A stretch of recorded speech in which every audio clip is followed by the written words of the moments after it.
കല്യാണം കഴിഞ്ഞ് പരസ്പരം പ്രശ്നങ്ങളില്ലാത്ത കുടുംബം ലോകത്തുണ്ടാവില്ല. അങ്ങനൊരു പ്രശ്നമില്ലാത്തൊരു കുടുംബം ഹബീബായ നബി തങ്ങളുടേതും ഖദീജ ബീവിയുടേതും മാത്രമാണ് നമ്മളൊക്കെ ശ്രദ്ധിക്കുമ്പോൾ കാണുന്നത്. ഖദീജ ബീവിയുടെ ജീവിതത്തിൽ അങ്ങനെ ഒരു പ്രശ്നങ്ങൾ, ദാമ്പത്യ ജീവിതത്തിലുള്ള പ്രശ്നങ്ങൾ ഉണ്ടായതായിട്ട് ഹദീസുകളിലൊന്നും കാണുന്നില്ല.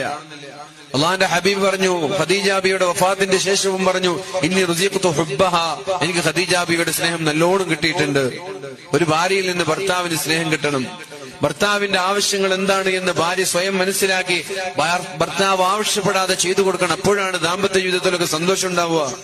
രാവിലെ മുതൽ വൈകുന്നേരം വരെ ചോര നീരാക്കി ജോലി ചെയ്ത് വീട്ടിലേക്ക് തിരിച്ചു വരുന്ന ഒരു ഭർത്താവിന് നല്ല തണുത്ത ജ്യൂസ് ഇഷ്ടമാണെങ്കിൽ വീട്ടിലേക്ക് വരുന്ന സമയത്ത് തന്നെ ഭർത്താവിന്റെ മുമ്പിലേക്ക് നല്ലൊരു ജ്യൂസും കൊണ്ടുപോയി കൊടുത്ത് എത്ര സന്തോഷം ഉണ്ടാവും.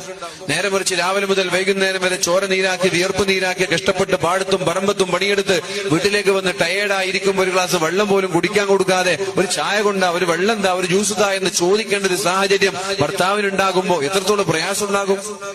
അവിടെയൊക്കെ നമ്മൾ പല സ്ഥലങ്ങളിലും കണ്ടറിഞ്ഞ് ചെയ്തു കൊടുക്കേണ്ട കുറെ കാര്യങ്ങളുണ്ട്.